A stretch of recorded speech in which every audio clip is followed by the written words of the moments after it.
એના ઘરવાળા હોય તો અહીંયા તો કઈક અજુબાતું હાલતું હતું એટલે અહીંયા રહેતા તમામ જે અહીંયા રહેતા હતા એ બધા અહીંયા રેડ પાડી છે અને અહીંયા જો આ બધું જોવા મળે છે.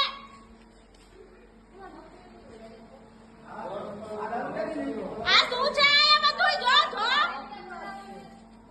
આ બાઇકિંગ મળ્યું સામે અહીંયા બાઇકિંગ પડ્યું આ ગ્લાસ પડ્યા આ જો આ નશો કરેલો કઈ જો આ શું પડ્યું છે. અમારી તમામ માહિતીથી અપડેટેડ રહેવા માટે જોડાયેલા રહો ત્રિશુલ ન્યૂઝ સાથે.